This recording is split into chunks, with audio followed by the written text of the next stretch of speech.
Dude, tulang geser, come on lah. Itu emang ada tulang geser. Gue sampai gimana gitu, sampai kehabisan kata-kata lah mau bilang tulang geser, come on lah. Seriously?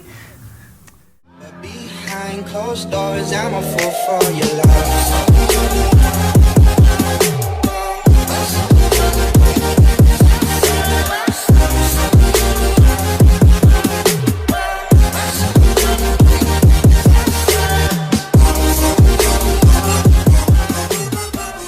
Jadi kita bisa menggunakan gerakan seperti lunges kombinasi dengan stairs dan hanya saja menghindari nasi, tapi justru dari ini nih kopi karena terjadi pembakaran. For the marathon, yeah, let's go. London Marathon. Chicago's waiting for job offers on the table, and she tells all her friends that's why they think we're stable. But I got plans of my own, but better with no label. And I'm loving the way that you move to my vibe. Hai, saya Maite Sibo. Selamat datang di channel YouTube saya and welcome to my lunges. Jadi ini lungesnya saya ya.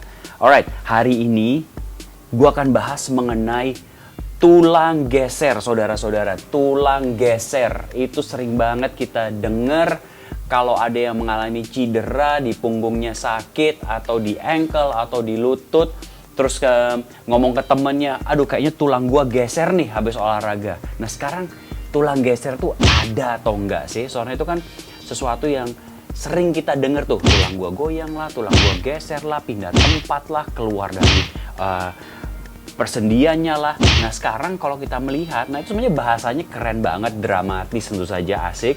Cuman kalau kita membicarakan masalah tulang geser, itu artinya dalam konteksnya sebenarnya patah. Jadi ini sesuatu yang harus kita luruskan juga sedikit ya pengertiannya. Nah tulang geser itu sebenarnya nggak ada, terutama di bagian punggung. Kalau kita duduk lama misalnya laptopan gini, terus seharian lah 8-10 jam begitu bangun, kita lakukan ini secara rutin terus menerus, besoknya tiba-tiba waduh punggung gua sakit nih, terus kita pergi kita cek bilang wah kayaknya tulang lu geser nih. Sekarang tulang geser tuh nggak ada. Nah yang dimaksud dengan tulang geser pengertiannya sebenarnya dalam tubuh itu adalah, nah di antara tubuh ini, di antara tulang punggung itu ada yang disebut dengan bantalan atau kalau bahasa kerennya itu adalah diskus. Nah ini adalah bantalan lunak ya di antara tulang punggung. Jadi ini misalnya anggapannya tulang punggung atas, ini yang kedua. Di punggung kita udah 33 dan 34 by the way, tergantung dari anatominya. Dan di antara tulang ini ada yang disebut dengan bantalan lunak. Nah bantalan ini fungsinya adalah misalnya pada saat kita berjalan ini menahan, jadi dia kayak damper lah supaya tidak terjadi tekanan antara tulang dengan tulang. Nah bantalan ini yang seringkali yang menyebabkan kita mengalami masalah punggung juga. Nah ini kalau misalnya sampai pecah, nah itu kita mengalami masalah yang sangat serius. Nah semakin kita berusia tentu saja kualitasnya menurun, itu yang satu. Yang kedua, kalau kita tidak berolahraga, kita tidak exercise, kualitasnya juga menurun. Jadi dari dua sisi. Jadi kalau kita kembali ke contoh tadi, misalnya kita kerja di belakang laptop selama 8-10 jam per hari, terus kita bergerak, punggung kita sakit, ya itu wajar. Itu bisa terjadi. Nah solusinya, kalau kita lihat video sebelumnya, nggak boleh dimasas, dipijat, tapi kita mulai melakukan beberapa pergerakan olahraga. Nah ini di video berikutnya akan saya tunjukkan tuh beberapa gerakan simple untuk membantu mengatasi masalah punggung. Nah sekarang kembali ke tulang geser.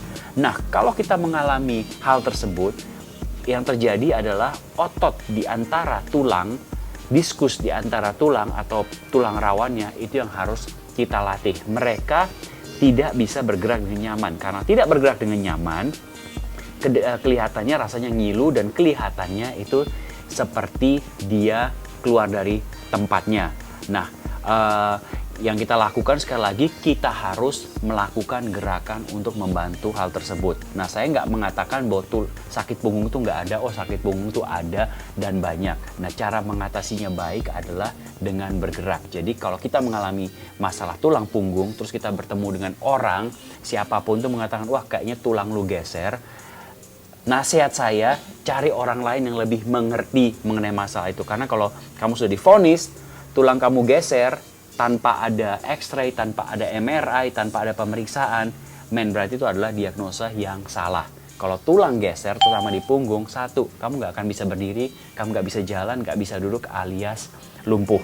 So, itu hati-hati aja dengan penggunaan itu karena ini sangat menentukan kemudian untuk memberikan program latihan. Tentu saja kalau misalnya kamu udah dikasih tahu tulangmu geser untuk melakukan sebuah latihan, tentu saja kamu akan takut melakukannya karena takut memperparah. Padahal dalam konteks sebenarnya justru kalau kamu mengalami cedera, mengalami rasa sakit, mengalami rasa tidak nyaman, nah tujuan aktif itu bukan untuk gaya-gayaan bisa melakukan banyak hal, tapi sebenarnya tubuh kamu untuk memberikan masukan bahwa tubuh ini tetap bisa melakukan gerakan tanpa ada rasa sakit walaupun mengalami cedera. Jadi kalau kita mendapat diagnosis tulang geser, tulang itu lepas dari persendiannya, itu harus dibuktikan dengan adanya imaging atau gambar-gambar yang sesuai. Nah, kuncinya sekali lagi kita harus hidup aktif, terus-menerus setiap hari minimal 15-20 menit itu udah minimal loh, 15-20 menit bisa lah. Kadang-kadang kita juga nunggu online juga segitu lamanya. Pasti bisa itu digunakan untuk berolahraga dan hidup aktif ya. So, mari kita hidup aktif menuju tubuh yang jauh lebih sehat. See ya guys.